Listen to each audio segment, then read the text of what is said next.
ಈ ಸುನ್ನಿ student federation national conference మన ప్రియమైన గుంటకల్లో అరేంజ్ చేసిన అందరికీ ధన్యవాదాలను ఈ సందర్భంగా తెలియజేస్తున్నాను. ఈ సందర్భంలో వేదిక పైన ఉన్న జనప్రియ ఎమ్మెల్యే గారు వెంకటరామరెడ్డి గారికి, మరి మా ఫ్రెండ్ మారుతి పురోహితం వచ్చారు, ఉర్దూ సాహిత్య అకాడమీ అధ్యక్షురాలు ఉన్నారు. మీరందరికీ ಅಸ್ಸಲಾಮು ಅಲೈಕುಂ. ಭಾಳ ಸಂತೋಷ ಆಗ್ತಾ ಇದೆ. ನಾನು ಉರ್ದುನಲ್ಲಿ ಮಾತಾಡೋಕ್ಕಾಗಲ್ಲ, ನಾನು ಇಂಗ್ಲೀಷ್ನಲ್ಲಿಯೂ ಸರಿಯಾಗಿ ಮಾತಾಡೋಕ್ಕಾಗಲ್ಲ, ತೆಲುಗಿನಲ್ಲಿ ಮಾತಾಡೋಕ್ಕಾಗಲ್ಲ. ಎಲ್ಲ భాషಗಳನ್ನ అర్థం ಮಾಡ್ಕೊಳ್ತೇನೆ. అన్ని భాషలు నాకు అర్థమైతే కానీ అన్ని భాషల్లో నేను మాట్లాడలేను.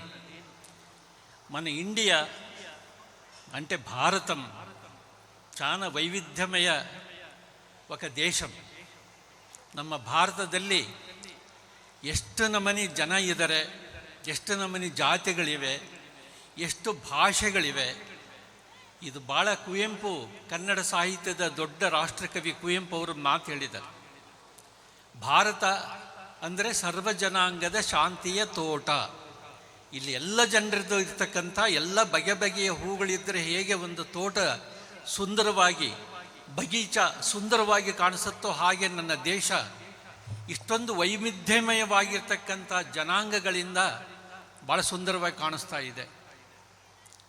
ನಾವು ಕಾನ್ಸ್ಟಿಟ್ಯೂಷನ್, ನಮ್ಮ ಮುಸಲ್ಮಾನ್ ಬಾಂಧವರು ಈ ಕುರಾನ್ ಅಂತಕ್ಕಂಥ ಪವಿತ್ರ ಗ್ರಂಥ ಎಷ್ಟು ಇಂಪಾರ್ಟೆಂಟೋ ಅಷ್ಟೇ ಇಂಪಾರ್ಟೆಂಟ. ಕುರಾನ್ ನಂತರದ ಇನ್ನೊಂದು ಇಂಪಾರ್ಟೆಂಟ್ ಪುಸ್ತಕ ಅಂತ ಹೇಳಿದರೆ ನಮ್ಮ ಕಾನ್ಸ್ಟಿಟ್ಯೂಷನ್. ಅದು ಅಂಬೇಡ್ಕರ್ ಅವರ ಸಂವಿಧಾನ ಶಿಲ್ಪಿ ಅಂಬೇಡ್ಕರ್ ರಚಿಸಿರ್ತಕ್ಕಂಥ ಕಾನ್ಸ್ಟಿಟ್ಯೂಷನ್ ಸಂವಿಧಾನ. ಆ ಸಂವಿಧಾನ ಇರೋ ಕಾರಣಕ್ಕೆ ನಾವೆಲ್ಲ ಇಲ್ಲಿ ವೇದಿಕೆ ಮೇಲಿದ್ದೀವಿ. ಕೆಳಗಿದ್ದಬೇಕಾದಂಥ ವ್ಯಕ್ತಿಗಳೆಲ್ಲ ವೇದಿಕೆ ಮೇಲೆ ಬಂದಿದ್ದೀವಿ. ಎಲ್ಲರೂ ಒಂದು ಸ್ವತಂತ್ರವಾಗಿ ಮಾತಾಡ್ತಕ್ಕಂಥ ಒಂದು ಸ್ವಾತಂತ್ರ್ಯವನ್ನು ಕೊಟ್ಟಿರೋದು ಯಾವುದು ಅಂತ ಹೇಳಿದರೆ ನಮ್ಮ ಕಾನ್ಸ್ಟಿಟ್ಯೂಷನ್. ಒಂದು ಸಾರಿ ನೆಹರು ಪಂಜಾಬ್ನಲ್ಲಿ ಹೋಗ್ತಾ ಇರುವಾಗ ಒಬ್ಬ ಸ್ಲಮ್ನಲ್ಲಿರ್ತಕ್ಕಂಥ ಮಹಿಳೆ ಆ ನೆಹರು ಅವರ ಕೊಳಪಟ್ಟಿಯನ್ನು ಹಿಡಿದು, ನೀನು ನನಗೇನು ಕೊಟ್ಟು, ನಿನ್ನ ಸರ್ಕಾರ ಬಂದು ಇಷ್ಟು ವರ್ಷ ಆದರೂ ನಮಗೇನು ಕೊಟ್ಟು ಅಂತ ಕೇಳಿದಾಗ ಅವ್ರು ಹೇಳ್ತಾರೆ, ನಾನು ನಿನಗೆ ಒಬ್ಬ ಪ್ರಧಾನಮಂತ್ರಿಯ ಕೊರಳಪಟ್ಟಿ ಹಿಡಿತಕ್ಕಂಥ ಶಕ್ತಿಯನ್ನು ಕೊಟ್ಟಿದ್ದೀನಿ. ಅದು ನನ್ನ ಕಾನ್ಸ್ಟಿಟ್ಯೂಷನ್. ಯಾಕಂದರೆ ಇವತ್ತು ಕಾನ್ಸ್ಟಿಟ್ಯೂಷನ್ ಭಾಳ ಅಪಾಯಕಾರಿ ಸ್ಥಿತಿಯಲ್ಲಿರೋದ್ರಿಂದ ನಾನು ಈ ಕಾನ್ಸ್ಟಿಟ್ಯೂಷನ್ನನ್ನು ಒತ್ತಿ ಹೇಳಬೇಕಾದಂಥ ಅಗತ್ಯ ಬಹಳ ಇದೆ. ನಮ್ಮ ಭಾರತ ಕೇವಲ 1.5% ಜನರ ತ್ಯಾಗದಿಂದ ಬಂದಂಥದ್ದಲ್ಲ. ಇದು 137 ಕೋಟಿ ಜನರ ಸತತ ಪರಿಶ್ರಮದಿಂದ ರೂಪುಗೊಂಡಿರ್ತಕ್ಕಂಥ ಪ್ರಪಂಚದಲ್ಲಿ ಅತ್ಯದ್ಭುತವಾಗಿರ್ತಕ್ಕಂಥ ಒಂದು ದೇಶ ಯಾವುದಾರು ಇದ್ದರೆ ಅದು ನನ್ನ ಭಾರತ ದೇಶ. ಇದು ಮಾತಾಡ್ತಾ ಹೇಳಿದರು ಎಷ್ಟೊಂದು ಅದ್ಭುತವಾಗಿರ್ತಕ್ಕಂಥ ದೇಶ. ಈಗ ಹೇಳಿದ್ರು ನಮ್ಮ ಉರ್ದು ಅಕಾಡೆಮಿ ಅಧ್ಯಕ್ಷರು, ನಾನು ಇಂಡಿಯನ್ ಮುಸ್ಲಿಂ ಅಂತ ಭಾಳ ಅಭಿಮಾನದಿಂದ ಹೇಳ್ಕೊಂಡ್ರೆ ನಾನು. ಯಾಕಂದರೆ ಮೈನಾರಿಟೀಸ್ ಅನ್ನೋದಲ್ಲ, ನಾವೆಲ್ಲ ಭಾರತದ ಒಂದು ಭಾಗ. ನಾವು ಮೈನಾರಿಟೀಸ್ ಅಲ್ಲೇ ಅಲ್ಲ, ನಾವು ಭಾರತದ ಒಂದು ದೊಡ್ಡ ಶಕ್ತಿ. ನೀವು 1957ರಲ್ಲಿ, ಯಾಕಂದರೆ ಹೇಳ್ತಾರೆ ಯಾರು ಈಗ 1918ನೇ ಇಸ್ವಿ ಈಜಿಗೆ ಬಂದಂಥವರೆಲ್ಲ ಯಾರು ಸ್ವಾತಂತ್ರ್ಯಕ್ಕಾಗಿ ಹೋರಾಟ ನಡೆಸಲಿಲ್ವೋ, ಯಾರು ಸಂವಿಧಾನದ ವಿರುದ್ಧ ಕೆಲಸ ಮಾಡ್ತಾ ಇದ್ದಾರೋ, ಯಾರು ಒಂದು ದೇವರ ಹೆಸರು ಹೇಳ್ಕೊಂಡು ಓಟು ಪ್ರಯತ್ನ ಪಡ್ತಾ ಇದ್ದಾರೋ ಅವ್ರಿಗೆಲ್ಲ ಅರ್ಥ ಆಗಬೇಕಾದ್ದು 1857 ನಡೆದಂಥ ಫಸ್ಟ್ ಮ್ಯೂಟಿನಿಯನ್ನು ನಾವು ನೆನಪು ಮಾಡ್ಕೋಬೇಕು ನಾವು. ಯಾಕಂದರೆ ಈ ಭಾರತ ಅಂತಕ್ಕಂಥದ್ದೇನಿದೆ ಇದು 700 ವರ್ಷಗಳ ಕಾಲ ಮುಸಲ್ಮಾನರು ಆಳಿರ್ತಕ್ಕಂಥ ದೇಶ. ಇದು 700 years. ನೀವೇನಾದರೂ ನೀವೇ ಡೆಲ್ಲಿಗೆ ಹೋದರೆ ಡೆಲ್ಲಿಯಲ್ಲಿರ್ತಕ್ಕಂಥ ಕುತುಬ್ ಮೀನಾರ್ ಹತ್ರ ಒಬ್ಬ ಅಲ್ತಮಷ್ ಅಂತಕ್ಕಂಥ ಒಬ್ಬರ ಸಮಾಧಿ ಇದೆ. ರಜಿಯಾ ಸುಲ್ತಾನ್ ಅಂತಕ್ಕಂಥ ದೊಡ್ಡ ನೋಬಲ್ ಕ್ವೀನನ್ನು ಕೊಟ್ಟಿರ್ತಕ್ಕಂಥ ಒಬ್ಬ ಅಪರೂಪದ ಚಕ್ರವರ್ತಿಯ ಸಮಾಧಿ ಇದೆ ಅಲ್ಲಿ, ಅಲ್ತಮಷ್. ಅಲ್ತಮಷ್ ಅಂತಕ್ಕಂಥವನು ಗೋರಿ ಮಹಮ್ಮದ್ ಗಜನಿ ಮಹಮ್ಮದ್ ಆದಮೇಲೆ ಭಾಳ ಸಂದರ್ಭದಲ್ಲಿ ಹೇಳ್ತಾರೆ, ನಾವೆಲ್ಲ ನೀವು ಇಲ್ಲಿ ಎಲ್ಲ ದೇವಸ್ಥಾನಗಳನ್ನ ದೋಚಿದ್ರು ಅಂತ ಹೇಳ್ತಾರೆ. ಯಾಕೆಂದರೆ ಆಗಿನ ಕಾಲದಲ್ಲಿ ಹಣವನ್ನು ಬಚ್ಚಿಡ್ತಕ್ಕಂಥ ಏಕೈಕ ಸ್ವಿಸ್ ಬ್ಯಾಂಕ್ಗಳು ಯಾವುವು ಅಂತ ಹೇಳಿದರೆ ಈ ದೇಶದಲ್ಲಿರ್ತಕ್ಕಂಥ, ಈ ದೇಶದಲ್ಲಿ ವರ್ಣಾಶ್ರಮದ ಪರವಾಗಿರ್ತಕ್ಕಂಥ 1.5% ಜನರ ಪರವಾಗಿರ್ತಕ್ಕಂಥ ದೇವಸ್ಥಾನಗಳು ಅಲ್ಲಿ ಬಚ್ಚಿಡ್ತಾ ಇದ್ರು. ಈಗಲೂ ಬಚ್ಚಿಡ್ತಕ್ಕಂಥದ್ದು ದೇವಸ್ಥಾನಗಳಲ್ಲೇ. ನೀವು ಅನೇಕ ಸಂದ ಕೇಳಿರ್ಬೋದು, ದೇವಸ್ಥಾನಗಳಿಗೆ ಅಷ್ಟು ಕೋಟಿ ಹಣ, ಇಷ್ಟು ಕೋಟಿ ಹಣವನ್ನು ಖರ್ಚು ಮಾಡಿ, ಈಗ ನಮ್ಮ ದೇಶದಲ್ಲೇ ಸಹಸ್ರಾರು ಕೋಟಿಗಳನ್ನು ಖರ್ಚು ಮಾಡಿ ಒಂದು ದೇವಸ್ಥಾನವನ್ನು ಜನರ ಹಣದಲ್ಲಿ ಕಟ್ತಾ ಇದ್ದಾರೆ. ಆ ಕಾರಣದಲ್ಲಿ ಯಾರು ನಮ್ಮ ದೇವಸ್ಥಾನಗಳನ್ನ, ನೀವು ಹರ್ಷ ಚಕ್ರವರ್ತಿ ಹೆಸರು ಕೇಳಿರ್ಬೋದು, ಕಾಶ್ಮೀರದಲ್ಲಿದ್ದಂಥ ಒಬ್ಬ ಚಕ್ರವರ್ತಿ. ಆ ಚಕ್ರವರ್ತಿ ದೇವಸ್ಥಾನ, ಹರ್ಷ ಅಂತಕ್ಕಂಥ ಹಿಂದೂ ರಾಜ ಅವನು ದೇವಸ್ಥಾನಗಳನ್ನ ಲೂಟಿ ಮಾಡಲಿಕ್ಕಾಗಿ, ದೇವಸ್ಥಾನದಿರ್ತಕ್ಕಂಥ ಹಣವನ್ನು ದೋಚ್ಕೊಂಡು ತರೋದಕ್ಕಾಗಿ ಒಂದು ಪಡೆಯನ್ನು, ಕಳ್ಳರ ಪಡೆಯನ್ನು ನಿರ್ಮಾಣ ಮಾಡಿರ್ತಾನೆ. ಯಾಕಂದರೆ ದೇವಸ್ಥಾನ ಅಂತಕ್ಕಂಥದ್ದು ಕೇವಲ ಹಿಂದೂಗಳಿಗೆ, ಮಸೀದಿ ಅಂತಕ್ಕಂಥದ್ದು ಕೇವಲ ಮುಸ್ಲಿಮಾನರಿಗಲ್ಲ, ಅವು ಭಾಳ ಹೋಲಿ ಪ್ಲೇಸಸ್, ಪ್ರಾರ್ಥನಾ ಸ್ಥಳಗಳವು. ನೀವು 1857ರಲ್ಲಿ ನಡೆದಂಥ, ಯಾಕಂದರೆ 300 ವರ್ಷ ಗುಲಾಮ್ ಆಳಿರ್ತಕ್ಕಂಥ ದೇಶ ನಮ್ಮದು, ಅನಕ್ಷರಸ್ಥ ಆಳಿರ್ತಕ್ಕಂಥ ದೇಶ, 300 ವರ್ಷಗಳ ಕಾಲ ಗುಲಾಮರು. ಯಾಕಂದರೆ ಬಾಬರ್ ಬರವರಿಗೆ ಮತ್ತು ಗೋರಿ ಮತ್ತು ಬಾಬರ್ ನಡುವೆ ಇದ್ದಂಥ ಏನು ಒಂದು ಗುಲಾಮಿ ಸಂತತಿ ಆಡ್ತಲ್ಲ, ಕುಸ್ಬುದ್ದೀನ್ ಐಬಕ್ ಆಗಿರ್ಬೋದು, ಮೊಹಮ್ಮದ್ ಬಿನ್ ತಗಲಕ್ ಆಗಿರ್ಬೋದು. ಮೊಹಮ್ಮದ್ ಬಿನ್ ತಗಲಕ್ ನೀವು ಕೇಳಿರ್ಬೇಕು, ಮೊಹಮ್ಮದ್ ಬಿನ್ ತಗಲಕ್ಕು ತಾಯಿ ಎಲ್ಲಿದ್ದಾಳೆ ಅಂತಂದರೆ, ಸ್ವರ್ಗ ಎಲ್ಲಿದೆ ಅಂದರೆ ತಾಯಿಯ ಪಾದದಲ್ಲಿದೆ ಅಂತ ಹೇಳಿದಂಥ ಒಬ್ಬ ಅಪೂರ್ವ ಚಕ್ರವರ್ತಿ, ದೂರದರ್ಶಿತ್ವ ಇದ್ದಂಥ ಚಕ್ರವರ್ತಿ ಅವನು. ಆಮೇಲೆ ಬಾಬರ್ ಬಂದ ಮೇಲೆ ಭಾಳ ಸಂದರ್ಭದಲ್ಲಿ ಹೇಳ್ತಾರೆ, ಮುಸಲ್ಮಾನರೆಲ್ಲ ದೋಚ್ಕೊಂಡು ಹೋದ್ರು ಅಂತ ಹೇಳ್ತಾರೆ. ದೋಚರಾಗಿದ್ದರೆ ಈ ದೇಶದಲ್ಲಿ 700 ವರ್ಷಗಳ ಕಾಲ ಏನು ಈ ದೇಶವನ್ನು ಶ್ರೀಮಂತಗೊಳಿಸಿದ್ದು, ಈ ದೇಶವನ್ನು ಸುಂದರೀಕರಣಗೊಳಿಸಿದ್ದು ಯಾರು ಅಂತ ಹೇಳಿದರೆ 700 ವರ್ಷ ಆಳಿರ್ತಕ್ಕಂಥ ಮುಸಲ್ಮಾನರೇ ಹೊರತು ಹಿಂದೂಗಳಲ್ಲ. ಇದನ್ನು ನಾವು ನೆನಪಿಟ್ಕೋಬೇಕು. ನಾವು ಬಹದ್ದೂರ್ ಶಾ ಜಫರ್ ದೊಡ್ಡ ಕವಿಯಾಗಿದ್ದ, ಮೊಘಲ್ ಚಕ್ರವರ್ತಿ ಕೊನೆಯ ಅರಸನಾಗಿದ್ದಂಥ ಬಹದ್ದೂರ್ ಶಾ ಜಫರ್ ಕವಿಯಾಗಿದ್ದ. ಅವನು ಹೇಳಿದ್ದ, ಬ್ರಿಟಿಷರು ಈಸ್ಟ್ ಇಂಡಿಯಾ ಕಂಪನಿಗೆ ರಾಜ ಆಗಿದ್ದರೆ ಸುಖವಾಗಿರ್ಬೋದಾಗಿದ್ದಂಥ ಒಬ್ಬ ಚಕ್ರವರ್ತಿ ಅವನು ಹೇಳ್ದ, ಈ ದೇಶಕ್ಕಾಗಿ ನಾನು ಪ್ರಾಣ ಕೊಡೋಕ್ಕಾಗಿ ಸಿದ್ಧನಿದ್ದೇನೆ, ನಾನು ಯಾವ ಕಾರಣಕ್ಕೂ ಕಾಂಪ್ರಮೈಸ್ ಆಗೋದಿಲ್ಲ ಅಂತ ಹೇಳಿದಂಥ ಒಬ್ಬ ಸಾಮ್ರಾಟ ಅವನು. ರಂಗೂರಿನಲ್ಲಿ ಅವನ ಸಮಾಧಿ ಇದೆ. ಎಂಥ ದೊಡ್ಡ ದೇಶದ ಚಕ್ರವರ್ತಿಗೆ ಈ ದೇಶದಲ್ಲಿ ಸಾಯಲಿಕ್ಕೆ 3 ಗಜ ಜಮೀನು ಸಿಗಲಿಲ್ಲ ಅಂತ ಅವನ ಕವಿತೆಯಲ್ಲಿದೆ. ಅಂಥ ಒಬ್ಬ ಚಕ್ರವರ್ತಿಯನ್ನು ಕೊಟ್ಟಂಥ ಇದು ಮ್ಯೂಟಿನಿ. 1887ರಲ್ಲಿ ಫಸ್ಟ್ ಈ ದೇಶಕ್ಕೆ ಸ್ವಾತಂತ್ರ್ಯಕ್ಕಾಗಿ ಹೋರಾಡಿದಂಥವ್ರು ಯಾರು ಅಂದರೆ ಮುಸ್ಲಿಮ್ಸ್. ಮೌಲಾನಾ ಅಂತ ಯಾರೋ ಬರ್ತಾರೆ, ಸರಿಯಾಗಿ ನೆನ್ಪಿಟ್ಕೊಳ್ಳೋಕ್ಕಾಗಲ್ಲ. ಅವರ ಮಗನೂ ಸಹ ಮೌಲಾನಾ ಅಂತ, ಅವನು ಬ್ರಿಟಿಷರ ವಿರುದ್ಧ ಹೋರಾಡ್ರಿ, ಬ್ರಿಟಿಷರ ವಿರುದ್ಧ ಜಿಹಾದನ್ನು ಘೋಷಿಸಿದ ಒಬ್ಬ ಅಪರೂಪದ ಮುಸ್ಲಿಂ ಅವರು. ನೀವೇನಾದರೂ 1857ರ ಚಳವಳಿಗಳಲ್ಲಿ ಕೇವಲ ನಾವು ತಾತ್ಯಾ ಟೋಪಿ, ಝಾನ್ಸಿರಾಣಿ ಲಕ್ಷ್ಮೀಬಾಯಿ ಹೆಸರುಗಳನ್ನ ಹೇಳ್ತಾ ಇದ್ದೀವಿ. ಆದರೆ ಆ ದೇಶಕ್ಕಾಗಿ, ಈ ದೇಶದ ಸ್ವಾತಂತ್ರ್ಯಕ್ಕಾಗಿ ಹೋರಾಡಿರ್ತಕ್ಕಂಥ ಅನೇಕ ಜನರ ಸ್ಮಾರಕಗಳು ಲಕ್ನೋ ಮತ್ತು ಕಾನ್ಪುರದಲ್ಲಿವೆ. ಅದನ್ನು ನಾವು ನೋಡ್ಬೇಕು. ನಾವು ಮಮತಾಜ್ ಬೇಗಂ ಅಂತಕ್ಕಂಥ ಒಬ್ಬ ಮಹಿಳೆ ಹೋರಾಡಿರ್ತಕ್ಕಂಥ ಕುರುಹು ಲಕ್ನೋದಲ್ಲಿದೆ. ಅವ್ರನ್ನೆಲ್ಲ ಬದಿಗಿಟ್ಟು ನಾವು ಕೇವಲ ಹಿಂದೂ ಹೆಸರುಗಳನ್ನು ಮಾತ್ರ ಪ್ರಸ್ತಾಪಿಸ್ತಾ ಇದ್ದೀವಲ್ಲ, ಇದ್ರ ಹಿಂದೆ ಇರ್ತಕ್ಕಂಥ ಒಂದು ಸಂಚನ್ನು ನಾವು ಅರ್ಥ ಮಾಡ್ಕೋಬೇಕು. ಯಾಕಂದರೆ ಈ ದೇಶ ಅಂತಂದರೆ ಇದು ಅನೇಕ ಜನರ ಶ್ರಮದ ಫಲ ರೂಪುಗೊಂಡಿರ್ತಕ್ಕಂಥ ದೇಶ ಇದು.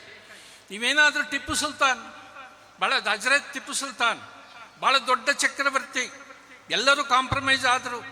ಆದರೆ ಅವನು ಮಾತ್ರ ಬ್ರಿಟಿಷರ ಪರವಾಗಿ ಬ್ರಿಟಿಷರ ವಿರುದ್ಧ ಹೋರಾಡಿದಂಥ ಒಬ್ಬ, ಮೈಸೂರಲ್ಲಿ ಟೈಗರ್ ಆಫ್ ಮೈಸೂರು ಅಂತ ಹೆಸರು ಪಡೆದಂಥ ಒಬ್ಬ ಚಕ್ರವರ್ತಿ ಅವನು ಇವೆಲ್ಲ ದೇವಸ್ಥಾನಗಳಿಗೆ ಹೋಗಿ, ಶೃಂಗೇರಿಗೆ ಹೋಗಿ ಆತನ್ನು ಕೊಟ್ಟಂಥ ದಾನ ಧರ್ಮ ಮಾಡಿರ್ತಕ್ಕಂಥದ್ದು ಇದೆ.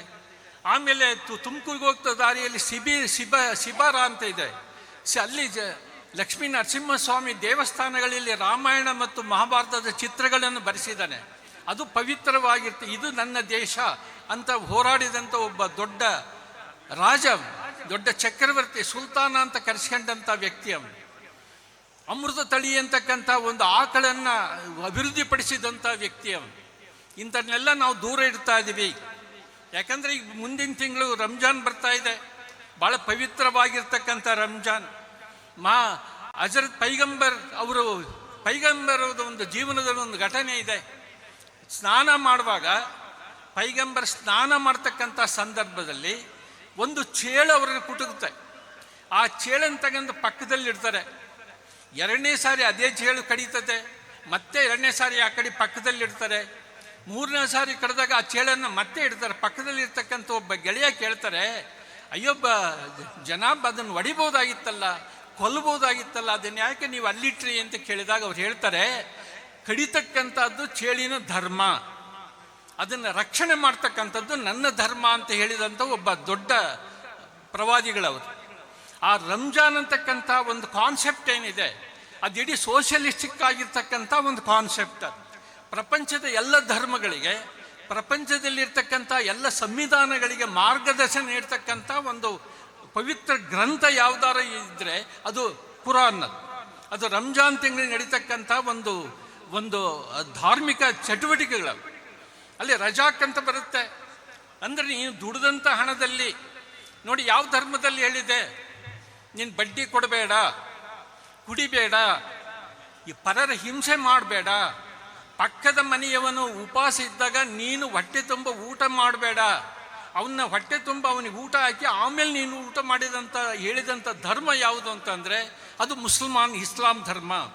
ಅದನ್ನು ನಾವು ಅರ್ಥ ಮಾಡ್ಕೋಬೇಕು. ಅಂಥ ಪವಿತ್ರವಾದ ಇಸ್ಲಾಂ ಧರ್ಮ, ಪವಿತ್ರವಾದ ನಮ್ಮ ಮುಸಲ್ಮಾನ್ ಬಾಂಧವರು, ಇಸ್ಲಾಂ ಅಂತಕ್ಕಂಥದ್ದೇ ಶಾಂತಿಯ ಇನ್ನೊಂದು ಅರ್ಥ. ಅದು ಮುಸಲ್ಮಾನ್ ಅಂತಕ್ಕಂಥದ್ದೇ ಭಾಳ ವಿಶ್ವ ಭ್ರಾತೃತ್ವಕ್ಕೆ ಹೆಸರಾಗಿರ್ತಕ್ಕಂಥ ಹೆಸರದು.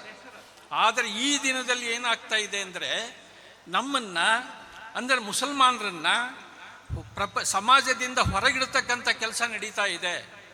ಅವರ ಹಕ್ಕುಗಳನ್ನು ಕಸಿತಕ್ಕಂಥ ಕೆಲಸ ನಡೀತಾ ಇದೆ. 1835 ಜರ್ಮನ್ನಲ್ಲಿ ಹಿಟ್ಲರ್ ಮಾಡಿದ್ದು ಇದೇ ಕೆಲಸನೇ. ಅಲ್ಲಿರ್ತಕ್ಕಂಥ ಯಹೂದಿಗಳ ವಿರುದ್ಧ ಜನರನ್ನು ಎತ್ತಿ ಕಟ್ತಕ್ಕಂಥ ಕೆಲಸ ಮಾಡಿದ. ಇವತ್ತು ನಮ್ಮ ಗೃಹ ಮಂತ್ರಿಗಳು ಹೇಳ್ತಾರೆ, ಗೃಹ ಮಂತ್ರಿಗಳು ಏನು ಹೇಳ್ತಾ ಇದ್ದಾರೆ ಅಂದರೆ, ಚುನಾವಣೆಗೆ ಮೊದಲು ನಾವು ನಾಗರಿಕ ಹಕ್ಕನ್ನು ಆಜ್ಞೆಯನ್ನು ನಾವು ತಗೊಂಡು ಬರ್ತಾ ಇದ್ದೀವಿ ಅಂತ ಹೇಳ್ತಾ ಇದ್ದಾರೆ. ಭಾಳ ಅಪಾಯಕಾರಿಯಾಗಿರ್ತಕ್ಕಂಥ ಮಸೂದೆಯನ್ನು ನಾವೆಲ್ಲರೂ ವಿರೋಧಿಸಬೇಕಾದಂಥ ಅಗತ್ಯ ಬಹಳ ಇದೆ. ಯಾರು ಗೊತ್ತಿಲ್ಲ, ನಮ್ಮಪ್ಪ ಅಂತ ಯಾರು ಗೊತ್ತು, ನಮ್ಮ ತಾತನರಿಗೆ ಇನ್ನೂ ಅಷ್ಟೋ ಜನಕ್ಕೆ ನಮ್ಮ ತಾತನ ಹೆಸರು ಗೊತ್ತಿಲ್ಲ, ಮುತ್ತಾತನ ಹೆಸರು ಯಾರಿಗೂ ಗೊತ್ತೇ ಇಲ್ಲ. ಅಂಥ ಸಂದರ್ಭದಲ್ಲಿ ನೀವು ಎಲ್ಲರೂ ನಿಮ್ಮ ದಾಖಲೆಗಳು ಏನು ಅಂತಕ್ಕಂಥ ಕೇಳೋದೇನಿದೆಯಲ್ಲ, ಇದು ಭಾಳ ಇನ್ಹ್ಯೂಮನ್ ಆಗಿರ್ತಕ್ಕಂಥ ಒಂದು ಕಾಯ್ದೆ. ಇದನ್ನೆಲ್ಲ ವಿರೋಧಿಸಬೇಕಿದೆ. ಯಾಕಂದರೆ ನನ್ನ ದೇಶ ಏನಿದೆ, ಎಷ್ಟು ಅದ್ಭುತವಾಗಿರ್ತಕ್ಕಂಥ ದೇಶ. ಮೊಹಮ್ಮದ್ ರಫಿ ಇಲ್ಲದೆ ಇರ್ತಕ್ಕಂಥ ಚಲನಚಿತ್ರರಂಗವನ್ನು ನಾವು ಊಹಿಸ್ಕೊಳ್ಳೋಕ್ಕೆ ಸಾಧ್ಯ ಇಲ್ಲ. ಬಿಸ್ಮಿಲ್ಲಾ ಖಾನ್ ಇಲ್ಲದೆ ಇರ್ತಕ್ಕಂಥ ಸಂಗೀತವನ್ನು ಊಹಿಸ್ಕೊಳ್ಳೋಕ್ಕೆ ಸಾಧ್ಯ ಇಲ್ಲ. ಜಿನ್ನಾ ಅವ್ರು ಕೇಳ್ತಾರೆ ಬಿಸ್ಮಿಲ್ಲಾ ಖಾನ್ ಅವರನ್ನು, ಖಾನ್ ಸಾಹೇಬ್ರೆ ಸೀದಾ ಬಂದ್ಬಿಡಿ ಲಾಹೋರ್ ಅಥವಾ ರಾವಲ್ಪಿಂಡಿಗೆ, ನಿಮಗೆ ಒಂದು ಅರಮನೆ ಸದೃಶವಾಗಿರ್ತಕ್ಕಂಥ ಮನೆ ಕಟ್ಟಿಸ್ಕೊಡ್ತೀನಿ, ನಿಮಗೆ ತಿಂಗಳಿಗೆ ಇಷ್ಟು ಲಕ್ಷ ರೂಪಾಯಿ ಕೊಡ್ತೀನಿ, ಬನ್ನಿ ಅಂದಾಗ ಅವ್ರು ಹೇಳ್ತಾರೆ, ಸ್ವಾಮಿ ನಾನು ಬರೋದ್ರೇನು ಬರ್ಲಿಕ್ಕೆ ನಾನೇನು ರೆಡಿ, ಆದರೆ ನನ್ನ ಆರಾಧ್ಯ ದೈವವಾಗಿರ್ತಕ್ಕಂಥ ವಿಶ್ವನಾಥ, ಯಾಕಂದರೆ ರಿಯಾಜ್ ಮಾಡ್ತಿರ್ತಾರೆ ಪ್ರತಿದಿನ. ಬನಾರಸ್ನಲ್ಲಿ ಅವ್ರು ನನ್ನ ಮನೆಗೆ ಹೋಗಿದ್ದೆ, ಅವ್ರು ರಿಯಾಜ್ ಮಾಡ್ತಕ್ಕಂಥ ಸ್ಥಳ. ಅವರ ಪವಿತ್ರವಾದ ಗಂಗಾ ನದಿಯ ದಡದ ಮೇಲೆ ಪ್ರತಿದಿನ ಒಂದು ಶಹನಾಯಿ ನುಡಿಸ್ತಾ ಇರ್ತಾರೆ.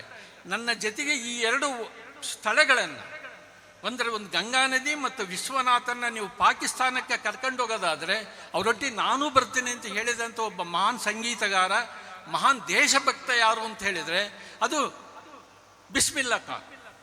ನೀವೇನಾದರೂ ನೋಡ್ಬೇಕು, ನೀವು ನನ್ನ ದೇಶ ಎಷ್ಟು ಎಲ್ಲರೂ ಈ ದೇಶ ಈ DNA ಏನಾದರೂ ಚೆಕ್ ಮಾಡಿದರೆ, ನಮ್ಮ ದೇಶದಲ್ಲಿರ್ತಕ್ಕಂಥ 137 ಕೋಟಿ ಜನರ ರಕ್ತನೇ ಏನಾದರೂ ಪರೀಕ್ಷೆ ಮಾಡಿದರೆ ಅದು ಎಲ್ಲರದು ಒಂದೇ ಇರುತ್ತೆ. ಅದರಲ್ಲಿ ಇದ್ಯಾವುದು ಮುಸ್ಲಿಂ ರಕ್ತ, ಇದು ಇಂಡಿಯನ್ ರಕ್ತ, ಹಿಂದೂ ರಕ್ತ ಅಂತ ಇಲ್ಲ. ಅದ ಕಾರಣ ಈ ದೇಶದಲ್ಲಿರ್ತಕ್ಕಂಥ ಮುಸಲ್ಮಾನರು ಏನಿದ್ದಾರೆ, ಈ ದೇಶದ ಸೌಂದರ್ಯಕ್ಕಾಗಿ ಕೆಲಸ ಮಾಡಿದಂಥವರು, ಈ ದೇಶದ ಸಮಗ್ರತೆಗಾಗಿ, ಈ ದೇಶದ ಏಕೈಕ ಇದಕ್ಕಾಗಿ ಹೋರಾಡಿದಂಥವ್ರು ಯಾರು ಅಂದರೆ ಮುಸಲ್ಮಾನ್. ಆದ ಕಾರಣ ದಯವಿಟ್ಟು ಬಹಳ ಮುಖ್ಯವಾಗಿರ್ತಕ್ಕಂಥ ಈ ಸುನ್ನಿ ಸ್ಟೂಡೆಂಟ್ಸ್ ಫೆಡರೇಷನ್ ಏನಿದೆ, ಇದು ಸುನ್ನಿ ಜನಾಂಗ, ಪ್ರಪಂಚದಲ್ಲಿ 90% ಇರ್ತಕ್ಕಂಥ ಸುನ್ನಿ ಜನಾಂಗ, ಇದು ಬಹಳ ಶಕ್ತಿಶಾಲಿ ಆಗಿರ್ತಕ್ಕಂಥ ಒಂದು ಮುಸ್ಲಿಂ ಸಮುದಾಯ. ಇದನ್ನು ಸಂಘಟನೆ ಮಾಡ್ತಕ್ಕಂಥದ್ದೇನಿದೆ, ಇದನ್ನು ಪ್ರತಿ ವರ್ಷ ಈ ಥರ ದೇಶದ ವಿವಿಧ ಭಾಗಗಳಲ್ಲಿ ಆಯೋಜನೆ ಮಾಡ್ತಕ್ಕಂಥದ್ದೇನಿದೆ, ಇದು ಬಹಳ ಮುಖ್ಯವಾಗಿರ್ತಕ್ಕಂಥ ಕೆಲಸ. ಆದ ಕಾರಣ ನೀವು ಸಾಹಿತ್ಯೋತ್ಸವ ಅಂತ ಕರೆದ್ರದಿಂದ ಸಾಹಿತ್ಯದ ಬಗ್ಗೆ 4 ಮಾತು ಹೇಳ್ತಕ್ಕಂಥದ್ದು ನನ್ನ ಲೇಖಕನಾಗಿ ನನ್ನ ಕರ್ತವ್ಯ ಅಂತ ನಾನು ತಿಳ್ಕೊಂಡಿದ್ದೇನೆ. ಸಾಹಿತ್ಯ ಅನ್ನೋದೇನಿದೆ, ಇದು ನಮ್ಮೆಲ್ಲರ ಒಂದು ರಕ್ತ. ಸ್ವಹಿತಕ್ಕಾಗಿ, ಸಮಾಜದ ಹಿತಕ್ಕಾಗಿ ಕಾಪಾಡ್ತಕ್ಕಂಥದ್ದೇ ಸಾಹಿತ್ಯ. ಸಾಹಿತ್ಯ ಅನ್ನೋದು ಬೇರೆ ಅಲ್ಲ. ಯಾಕಂದ್ರೆ ನನ್ನ ಈ ಕಾರಣಕ್ಕೆ ಕರ್ನೂಲಿಂದ ನಮ್ಮ ಮಾರುತಿ ಪುರೋಹಿತಂ ಬಂದಿದ್ದಾರೆ, ಕರ್ನೂಲಿಂದ ನಮ್ಮ ಕೆಂಗಾರ್ ಮೋಹನ್ ಅಂತ ಭಾಳ ಇಂಪಾರ್ಟೆಂಟ್ ರೈಟರ್ಸ್ ಎಲ್ಲ ಬಂದಿರೋದ್ರಿಂದ ಒಂದು ಮಾತು ಹೇಳ್ತಾ ಇದ್ದೀನಿ. ಯಾಕಂದರೆ ಮಾರ್ಕ್ವೇಜ್ ಹೇಳ್ದ, ನಾವೆಲ್ಲರೂ ಕಥೆಗಳ ನಡುವೆ ಬದುಕ್ತಾ ಇದ್ದೀವಿ. ಇವತ್ತು ಕಥೆಗಳು ನಮ್ಮನ್ನು ಆಳ್ತಾ ಇದ್ದಾವೆ. ಇವತ್ತು ಪಾಸ್ಟ್ ಟೆನ್ಸ್ ಆಳ್ತಾ ಇದೆ, ಪ್ರೆಸೆಂಟ್ ಟೆನ್ಸ್ ಇಲ್ಲ. ಇದು ಬಹಳ ಅಪಾಯಕಾರಿಯಾಗಿರ್ತಕ್ಕಂಥದ್ದು. ನಾವು ಪಾಸ್ಟ್ ಟೆನ್ಸನ್ನು ಬದುಕ್ತಾ ಇದ್ದೀವಲ್ಲ, ಪಾಸ್ಟ್ ಟೆನ್ಸಿನ ಭೂತಕಾಲದ ಅನೇಕ ನಿಗೂಢ ಕಾಲ್ಪನಿಕ ಕಥೆಗಳನ್ನು ಸೃಷ್ಟಿ ಮಾಡ್ತಾ ಇದ್ದೀವಲ್ಲ, ಇದು ನಮ್ಮ ಪ್ರಜಾಪ್ರಭುತ್ವಕ್ಕೆ ಮಾರಕ. ಡೆಮಾಕ್ರಸಿಗೆ ನಾಟ್ ಗುಡ್ ಫಾರ್ ಡೆಮಾಕ್ರಸಿ. ಈ ಇಮ್ಯಾಜಿನೇಷನ್ ಏನಿದೆ, ಈ ಪುರಾಣ ಕಟ್ಟುಕಥೆಗಳೇನಿವೆ, ಇವು ನಮ್ಮ ಸಮಾಜಕ್ಕೆ ಮಾರಕ. ಇದನ್ನು ನಾವು ಅರ್ಥ ಮಾಡ್ಕೋಬೇಕು. ನಾವು ಪ್ರೆಸೆಂಟೇಷನ್ನಲ್ಲಿ ಇಲ್ಲ. ನೀವು ಎಲೆಕ್ಷನ್ ಬಂದಂಥ ಸಂದರ್ಭದಲ್ಲಿ ಇವತ್ತು ಅಯೋಧ್ಯೆಯನ್ನು ಸೃಷ್ಟಿ ಮಾಡ್ತಾ ಇದ್ದಾರೆ. ಅಯೋಧ್ಯೆ ಅಂತಕ್ಕಂಥದ್ದೇನಿದೆ, ಸಾಕೇತ್ಪುರ ಅಂತಕ್ಕಂಥದ್ದು ಒಂದು ಕಾಲದ ಬೌದ್ಧ ನೆಲೆಯಾಗಿತ್ತದು. ಆನಂತರ ಜೈನರ ನೆಲೆಯಾಗಿತ್ತು. ಅಲ್ಲಿ ರಾಮನ ಕುರುಹುಗಳು ಇಲ್ಲೇ ಇಲ್ಲ. ನಾವು ಹೋಗಿದ್ದೀನಿ ಅನೇಕ ಸಾರಿ. ಅಲ್ಲೇ ಅದು ರಸೂಯಿಗರ್ ಅಂತಾರೆ, ದಶರಥ್ಕ ಪ್ಯಾಲೇಸ್ ಅಂತ ಕರೀತಾರೆ.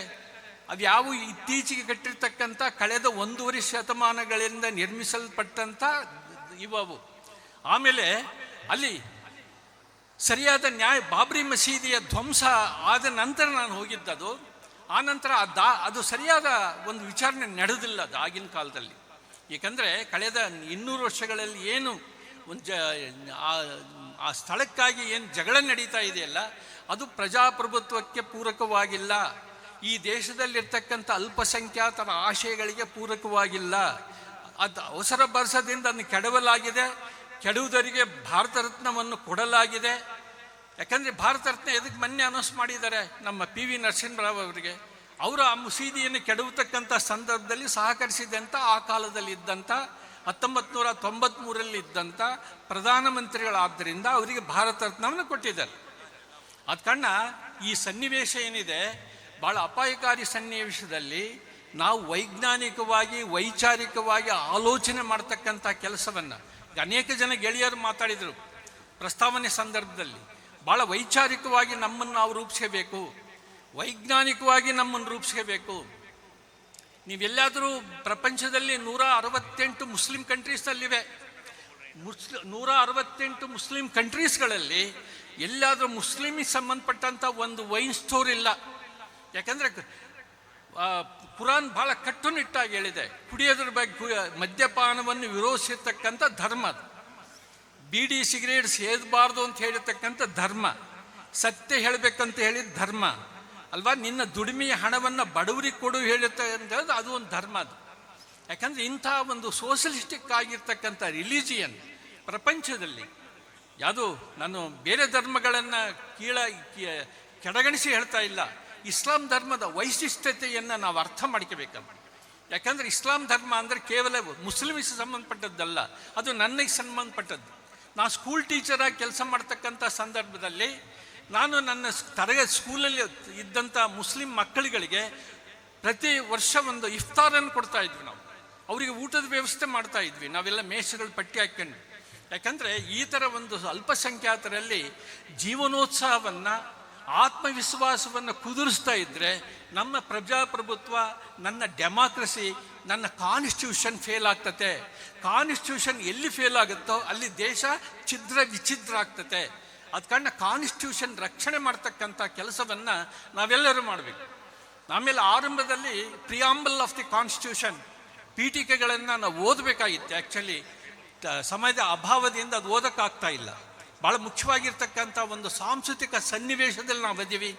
ಅದ ಕಾರಣ ದಯವಿಟ್ಟು ಉರ್ದು ಮತ್ತು ಪರ್ಷಿಯನ್ನಲ್ಲಿ ನೀವೇನಾದ್ರು ದಾರಶಿಕೋ ಅನ್ನೋ ಹೆಸರು ಕೇಳಿರ್ಬೋದು, ಜಹಾನಾರ ಬೇಗಮ್ಮನ್ನ ಹೆಸರು ಕೇಳಿರ್ಬೋದು, ಶಹನಾಜ್ ಅವರ ಮಕ್ಕಳು. ಉಪನಿಷತ್ತುಗಳನ್ನ ಪರ್ಷಿಯನ್ ಭಾಷೆಗೆ ಅನುವಾದ ಮಾಡಿದ್ಯಾರು ಅಂತ ಹೇಳಿದರೆ ದಾರಶಿಕೋ ಅಂತಕ್ಕಂಥ ಒಬ್ಬ ಚಕ್ರವರ್ತಿ. ಇವತ್ತು ಡೆಲ್ಲಿಯಲ್ಲಿರ್ತಕ್ಕಂಥ ಚಾಂದಿನಿ ಚೌಕನ್ನು, ಜಾಮಿಯಾ ಮಸೀದಿಯನ್ನು ನಿರ್ಮಾಣ ಮಾಡಿದ್ಯಾರು ಅಂತಂದರೆ ಜಹನಾರ ಬೇಗಮ್ ಅಂತಕ್ಕಂಥ ಒಬ್ಬ ಅಪೂರ್ವ ಮಹಿಳೆ. ಆದ ಕಾರಣ ಮುಸ್ಲಿಮ್ಸ್ ಇಲ್ಲದೇ ಇರ್ತಕ್ಕಂಥ ಚರಿತ್ರೆಯನ್ನು ಊಹಿಸ್ಕೊಳ್ಳೋಕ್ಕಾಗೋದಿಲ್ಲ. ನೀವೆಲ್ಲರೂ ಗೋಲ್ ಗುಂಬಜ್ ಹೋಗಿ, ಬಿಜಾಪುರದಲ್ಲಿರ್ತಕ್ಕಂಥ ಗೋಲ್ ಗುಂಬಜ್ ಒಂದು ಬಡಾಸ ಇಮಾರತ್ ಇವುದಾರ್. ಆ ಇಮಾರತ್ ಒಳಗಡೆ ಹೋಗಿ ಅಂಥ ಒಂದು ಅದ್ಭುತವಾಗಿರ್ತಕ್ಕಂಥ ವಾಸ್ತು ಪ್ರಪಂಚದಲ್ಲಿ ಎಲ್ಲೂ ಇಲ್ಲ.